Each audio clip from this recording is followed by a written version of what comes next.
आपने भी अपने घर में ये सेटअप जरूर देखा होगा। आप बटन दबाते हैं और उधर बल्ब जल उठता है। क्या कभी सोचा है दीवार के पीछे ऐसा क्या होता है जिससे बल्ब जल उठता है? हमने अपने घर में बड़ों से या स्कूल में टीचर से सुना होगा कि बल्ब विद्युत धारा या इलेक्ट्रिक करंट के आने और जाने से जलता और बुझता है। ये विद्युत धारा क्या होती है, कहाँ से बनती है और बल्ब को कैसे जला देती है? आज की इस वीडियो में हम जानेंगे कि विद्युत धारा क्या होती है और किस प्रकार एक जगह से दूसरी जगह तक पहुंचती है। आपने गाड़ी को चलते हुए देखा होगा। कोई गाड़ी तेज चलती है और कोई धीमी। हम आमतौर पर बोलते भी हैं कि गाड़ी 40 किलोमीटर प्रति घंटे की स्पीड से जा रही है। ये 40 किलोमीटर प्रति घंटा क्या है? मतलब गाड़ी 1 घंटे में 40 किलोमीटर दूरी तय कर रही है। तो समय के साथ किसी भी चीज की तुलना करते हैं तो वह उस चीज का रेट या दर कहलाता है।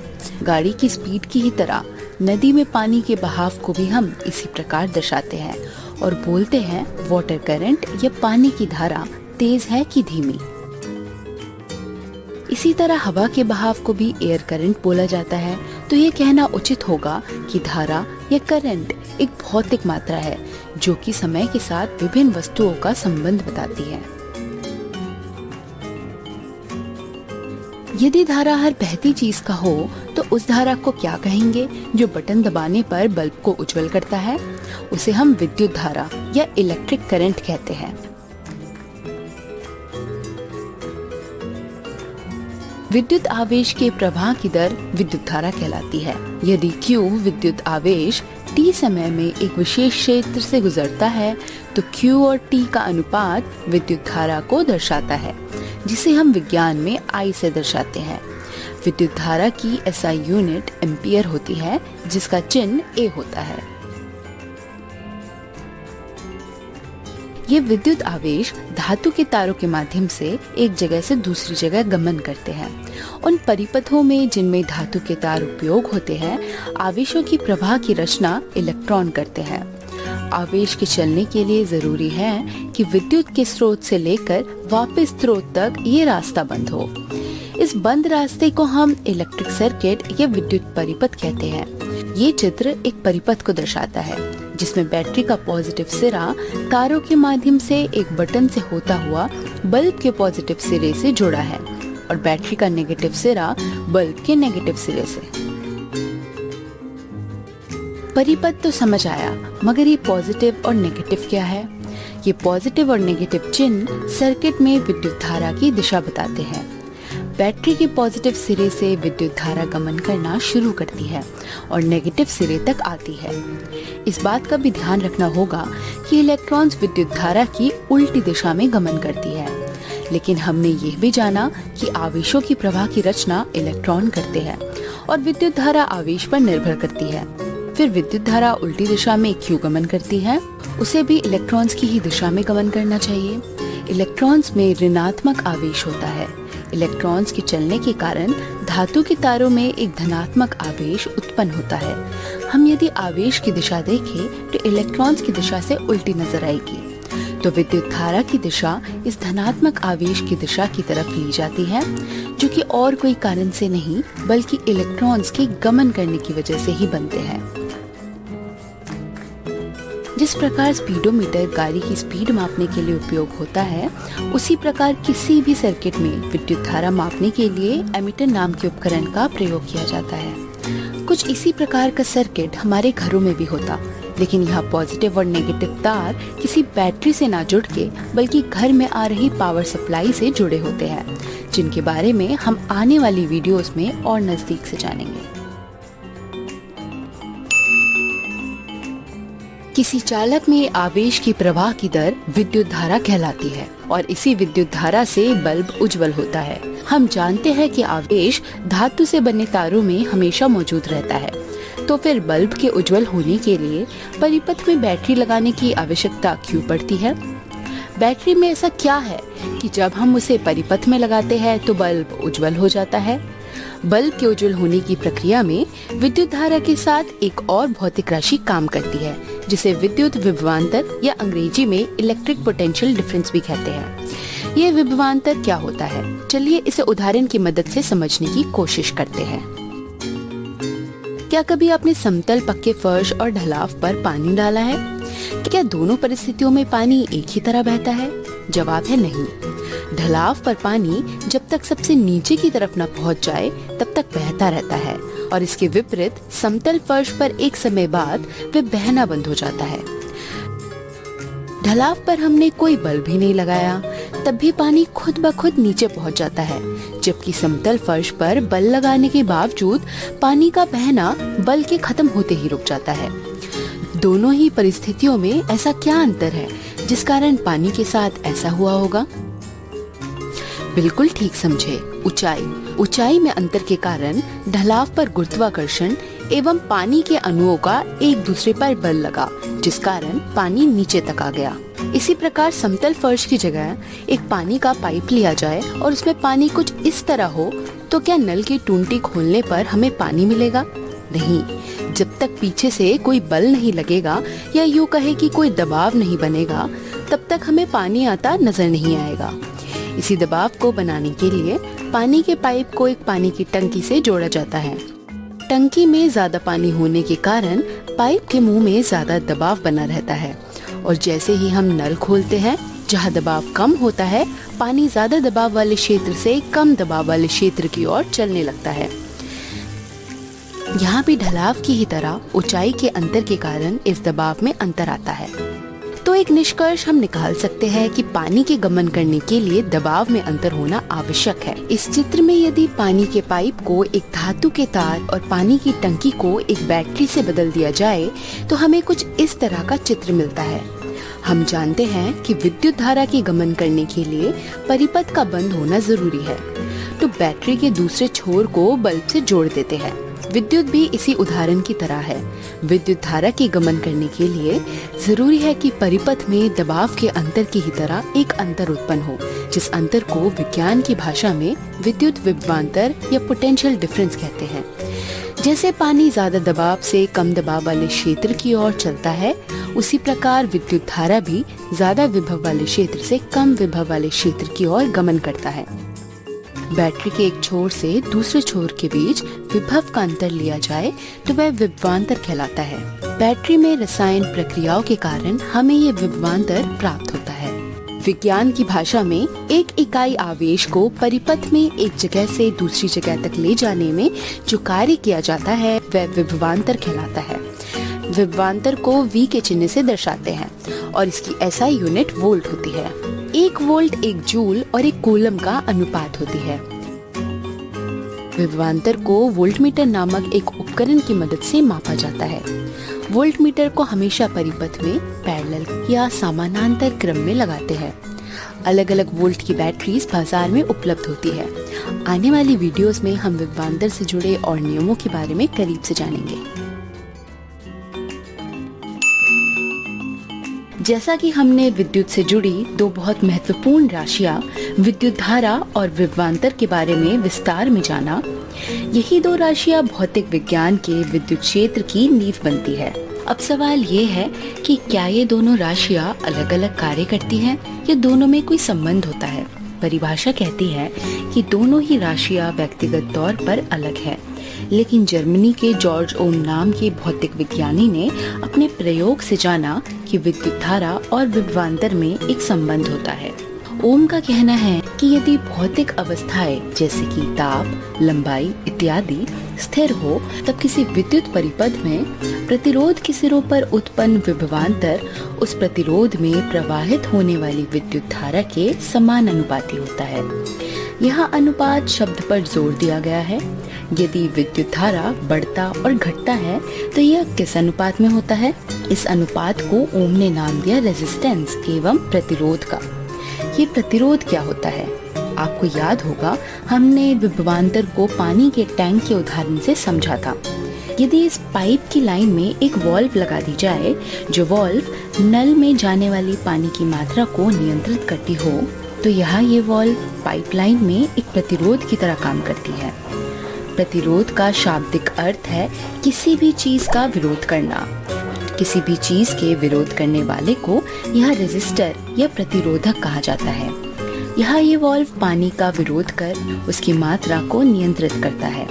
यदि इस वाल्व को परिपथ में एक प्रतिरोधक से बदल दिया जाए तो हम देखेंगे कि ये प्रतिरोधक परिपथ में विद्युत धारा को बढ़ाएगा या घटाएगा। अब आप सोच रहे होंगे कि प्रतिरोधक दिखने में कैसा होता है। परिपथ में लगी हर वह चीज जिस कारण विद्युत धारा के मान में बदलाव आए वह प्रतिरोधक हो सकती है।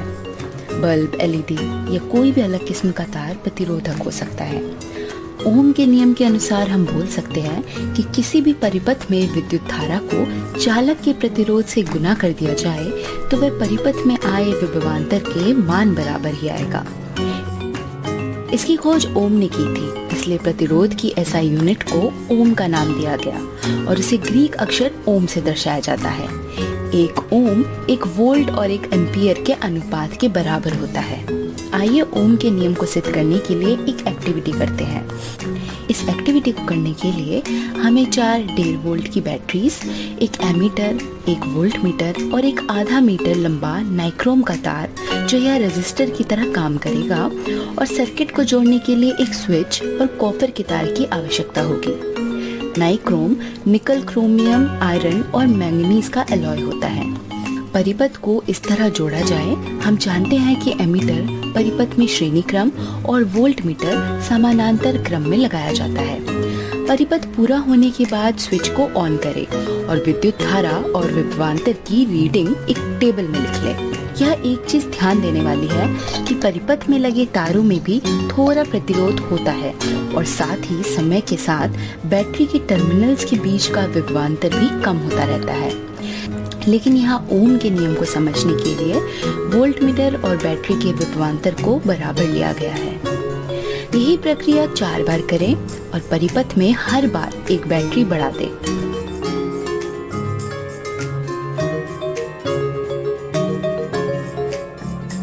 यदि विभवांतर और विद्युत धारा का अनुपात लिया जाए तो वह हमेशा एक ही मिलेगा। हम कह सकते हैं कि ओम ने विभवांतर और विद्युत धारा के बीच जो नियम दिया वह सही था। अगर नाइक्रोम तार की जगह कोई दूसरा प्रतिरोधक लिया जाए, जैसे कि कोई एलईडी लाइट, तो क्या तब यह अनुपात वही आएगा जो नाइक्रोम तार के केस में आया था? चलिए करके देखते हैं।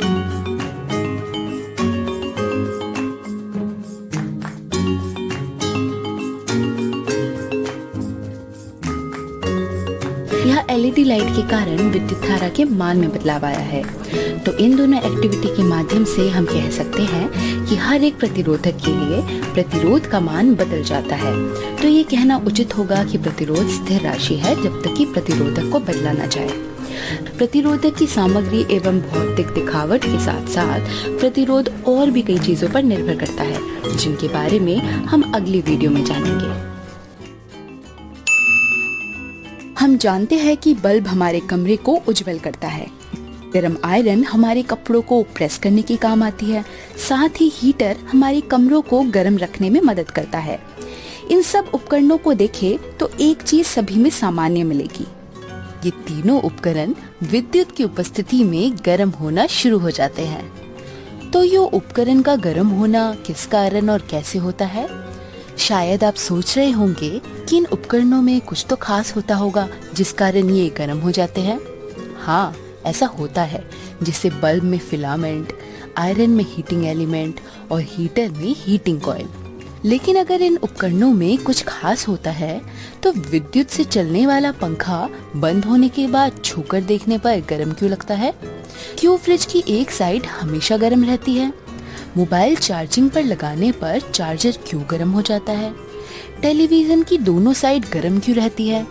इनमें तो कुछ गर्म करने वाली खास चीज भी नहीं। तो फिर ऐसा होने का कारण क्या है? शायद आप कंफ्यूज हो गए हैं। आज की इस वीडियो में आपको अपने कंफ्यूजन का जवाब मिल जाएगा। विद्युत से चलने वाले उपकरण के गर्म होने के पीछे एक ही कारण है, जिसे हम विद्युत धारा के तापीय प्रभाव एवं हीटिंग इफेक्ट ऑफ इलेक्ट्रिसिटी के नाम से जानते हैं। जी हाँ, विद्युत धारा के गमन करने की वजह से उपकरण में तापीय प्रभाव पड़ता है। ये तापीय प्रभाव और किसी वजह से नहीं बल्कि ऊर्जा एवं ऊर्जा के बदलाव के कारण होता है। विद्युत से आने वाली ऊर्जा कुछ तो उपकरण को चलाने में उपयोग होती है और बाकी की ऊर्जा ताप की शक्ल में उपकरण से बाहर निकल जाती है। यदि विज्ञान की भाषा में देखें तो हम जानते हैं कि किसी भी विद्युत आवेश इलेक्ट्रिक चार्ज को एक जगह से दूसरी जगह तक ले जाने में किए गए कार्य को विभवांतर कहा जाता है। तो अगर संपूर्ण कार्य लिया जाए, जिसे टोटल वर्क डन भी कहते हैं, उसे हम W से दर्शाते हैं। भौतिक विज्ञान में हमने ये भी पढ़ा है कि किसी भी चीज पर किया गया कार्य ऊर्जा में आए बदलाव के बराबर होता है। तब हम कह सकते हैं कि विद्युत से आने वाली ऊर्जा इस कार्य के बराबर होगी, जिसे H से दर्शाया जाता है। यदि समीकरण की RHS को T से गुना और भाग करे तो कुछ ऐसा समीकरण मिलेगा, और ओम के नियम के द्वारा V का सूत्र लगाने के बाद कुछ ऐसे समीकरण की प्राप्ति होगी। इस समीकरण को जूल के तापन नियम या जूल्स लॉ ऑफ हीटिंग के नाम से जाना जाता है। इस नियम से ये निष्कर्ष निकाला जा सकता है कि चालक में हीट की मात्रा विद्युत धारा के वर्ग के आनुपातिक, प्रतिरोध के आनुपातिक और समय के भी आनुपातिक होती है। यदि इसे आयरन के उदाहरण से समझा जाए तो पता चलेगा कि आयरन में कॉइल होती है जिसमें प्रतिरोध रहता है। वोल्टेज के आने से इस कॉइल में प्रतिरोध एवं विद्युत धारा बढ़ता एवं घटता है, जिस कारण से हीट भी बढ़ती और घटती है। साथ ही जितना समय आयरन ऑन रहेगा उतना ही ज्यादा गर्म होता रहेगा। तापीय प्रभाव के अलावा पावर भी विद्युत में एक बड़ी अहम भूमिका निभाता है, जिसके बारे में हम अगली वीडियो में जानेंगे। क्या आपने कभी हार्डवेयर शॉप से बल्ब खरीदा है? दुकानदार आपसे पूछता है कौन सा बल्ब चाहिए और आप कहते हैं 100 वॉट का बल्ब दे दो या 60 वॉट का बल्ब दे दो। ये 100 वॉट और 60 वॉट क्या होता है? क्या आपने कभी अपने घर में विद्युत से चलने वाले उपकरणों को ध्यान से देखा है? कभी आयरन पर ही गौर किया हो तो आपने उस पे 1 किलोवाट लिखा देखा होगा। ठीक उसी प्रकार हीटर पर 1.5 किलोवाट भी। ये वॉट या किलोवाट है क्या? ये दरअसल इस उपकरण की इलेक्ट्रिक पावर या विद्युत शक्ति होती है। अभी शक्ति क्या होती है, चलिए इसके बारे में जानते हैं। किसी भी कार्य के करने के दर को शक्ति कहा जाता है। उदाहरण के तौर पर यदि आपको घर से विद्यालय तक आने में 10 मिनट लगते हैं, आप ये भी जानते हैं कि घर से विद्यालय तक आने में आपका शरीर कुछ कार्य भी करता है। यहाँ आपके द्वारा 10 मिनट तक किए गए कार्य को शरीर की शक्ति के रूप में दर्शाया जाता है। विज्ञान की भाषा में लिखा जाए तो किया गया कार्य ऊर्जा के बराबर रहता है। यदि उसका रेट लिया जाए तो वह शक्ति बताता है। हीट की ही तरह शक्ति को भी अलग अलग तरह से लिखा जा सकता है। शक्ति की SI यूनिट वॉट होती है, जिसे W से दर्शाते हैं। 1 सेकंड में किए गए 1 जूल कार्य को 1 वॉट कहते हैं। इसी के साथ साथ 1 वोल्ट और 1 एम्पियर के गुणांक को भी 1 वॉट कहा जाता है। यदि 100 वॉट पर वापस जाया जाए जहां से शुरू किया था, 100 वॉट का मतलब है कि बल्ब में 1 सेकंड में 100 जूल ऊर्जा की खपत होती है। एक और उदाहरण लेते हैं। आपके घरों में विद्युत के मीटर होते हैं। आपने सुना होगा कि इस बार 50 यूनिट बिजली चली है। क्या आप जानते हैं कि ये 50 यूनिट क्या होता है? 1 यूनिट का मतलब होता है 1 किलोवाट घंटा। मतलब 1 घंटे तक 1 किलोवाट शक्ति की खपत हुई, तब जाके 1 यूनिट बनी। यूनिट विद्युत ऊर्जा की इकाई है। तो 50 यूनिट का मतलब ये हुआ कि समय और शक्ति को गुना किया गया तब 50 आया, तो उसे 50 यूनिट कहा गया। इस वीडियो के बाद उम्मीद है आप लोग घर में आने वाली पावर सप्लाई को थोड़ा बेहतर समझ पाए होंगे। बाकी विज्ञान में सवालों की कोई कमी नहीं है। तो दोस्तों, आपको हमारा वीडियो कैसा लगा? अगर आपको हमारा वीडियो पसंद आए तो लाइक, शेयर और सब्सक्राइब करना ना भूलें।